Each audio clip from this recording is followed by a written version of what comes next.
আজ একটা খুব সুন্দর রেসিপি দেখাচ্ছি, আফগানি চিকেন। প্রসেসটা একটু লম্বা, কিন্তু হোটেলে গিয়ে আর খেতে হবে না, ঘরেই বানিয়ে ফেলতে পারবেন। নুন হলুদ দিয়ে চিকেনটাকে আমি 10 মিনিট মাখিয়ে রেখেছিলাম। এবার চিকেনটাকে ফ্রাই করে নেব। খুব বেশি ফ্রাই করার দরকার নেই, 5 মিনিট এধার ওধার করে তুলে ফেলুন। দেখুন, এরকম স্টেজে আমি তুলে দিচ্ছি।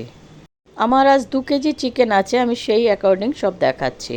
ফোড়নে দিলাম শুকনো লঙ্কা, তেজপাতা, সাজিরে আর কুচনো রসুন।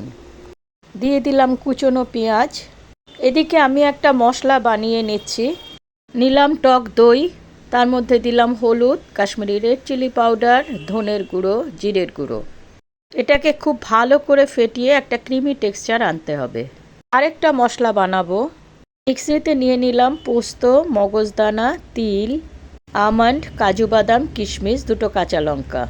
প্রথমে ড্রাইভাবে করে নেব, তারপরে দুধ দিয়ে একটা ফাইন পেস্ট বানাবো। এদিকে পেঁয়াজটা হাফ মজে গেছে, আমি দিয়ে দিলাম আদা রসুনের পেস্ট, বাটা পেঁয়াজটা 2বার এখানে ব্যবহার করেছি। এবার দিয়ে দিলাম ভাজা চিকেনগুলো। একটু নাড়াচাড়া করে এবার দইয়ের যে পেস্টটা বানিয়েছিলাম মশলার সমেত, সেই পেস্টটা দিয়ে দিলাম। পরিমাণ মতো নুন, চিনি। এবার ভালো করে কষিয়ে তেলটা ছেড়ে আসলে পরে পোস্ত, তিল আর বাদামের যে পেস্টটা করেছিলাম সেই পেস্টটা দিয়ে দেবো।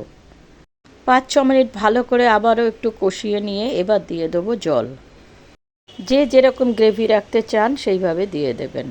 এবার স্লো ফায়ার করে আমি একটু ঢেকে দিয়েছি, আমার অনেক চিকেন তো একটু সময় লেগেছে, 20 মিনিট টাইম লেগেছে। রেডি হয়ে গেল আফগানি চিকেন। ভিডিওটি ভালো লাগলে লাইক, কমেন্ট, শেয়ার এবং চ্যানেলটি একটু সাবস্ক্রাইব করে দেবেন প্লিজ।